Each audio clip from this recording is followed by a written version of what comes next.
د اوستا نهمې اثنا هومهیشته څلورم بند.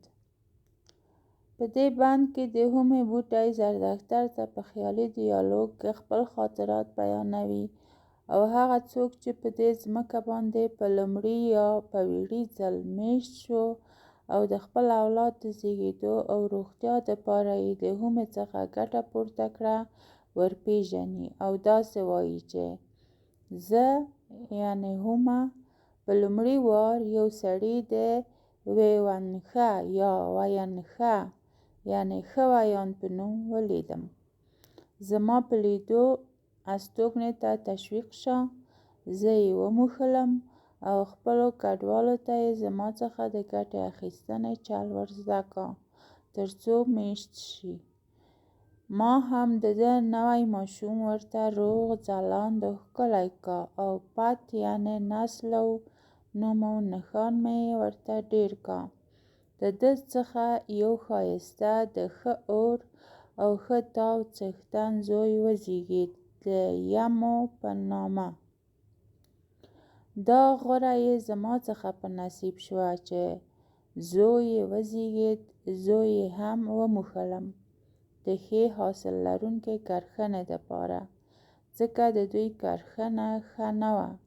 یو څو مړژواندي پسونه یې درلودل د څرودلو دپاره، د اوبو ورښت یعنې باران نشته و او د کډو یې ځای او اولاد هم ډېر نه و.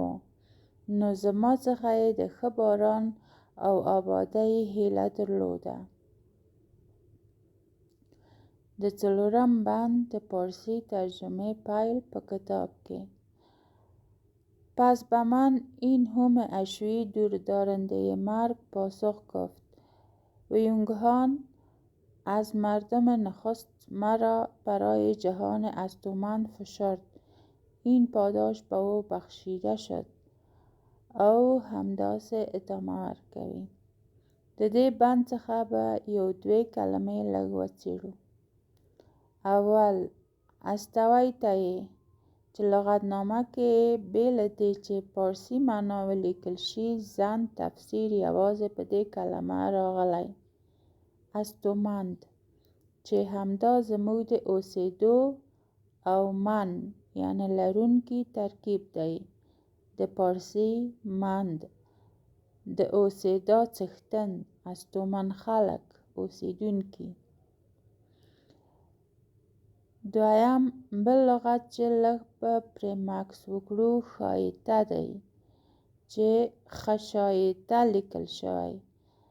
د کتاب لغتنامه کې پارسي معنا ورته درخشان، تابان لیکلی دی، اما د ښکلا یو صفت چې ما همدا د اوسنۍ پښتو ښایسته په ډول لوستی او معنا کړی په هماغه مفهوم خو لږ لیکنیز توپیر.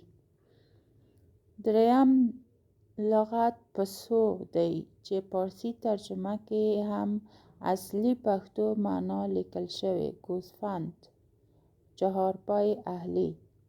پنځم بند د خطر یمو یا یما اور کورنۍ او نسل ښه نه و، ځکه چې کم و.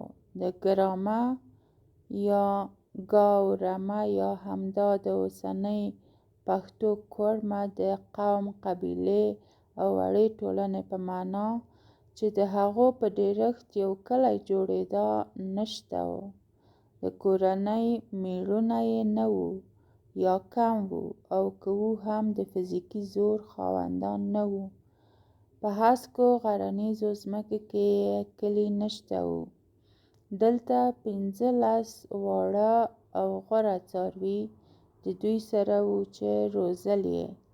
د څر پر وخت که د رمې څخه کوم یو ووت او لرې شو، نو ښایسته او د ښه تاو څښتن یمو به هغه خپل پلار وینښه ته ور وښود. پنځم بند پارسي ترجمه پیل په کتاب کې. در شهریاری جمع اروند یعنی دلیر نه سرما بود و نه گرما، نه زرمان یعنی پیری بود، نه مرگ، نه رشک دیوداده یعنی آفریده شده به وسیله دیو. پدر و پسر هر یک 15 ساله فراز می رفتند او ورپسې څو کرښې نورې. د پنځم بند یو دوه لغتونه به چې کتاب کې راغلي لږ د خپله زاویې نه وپلټو. اول هو تابه یا ښه تاوه چې دوی یې معنا دارنده یې رمه یې نیک لیکلی. ما ته د ښه تاو څښتن په ډول مفهوم راکوي. هغه څوک چې د ژوند اور یې نوی وي او اور یې ښه تاو لري، یعنی د نسل او شتو د ډېرېدو وړتیا پکې وي او د ابتدایي ژوند په حساب د اور لمبو پر شاوخوا د کورنۍ په جوړولو د هغو د پراختیا وس لري. بله کلمه چې په دې بند کې راغلې چارویتي ده چې ما څاروي دي ولوستل. پیشوند یې فرا لیکل شوی و. هغه ما د واړه د کلمې وروستنی تحریف شوی لیکنیز شکل وموند.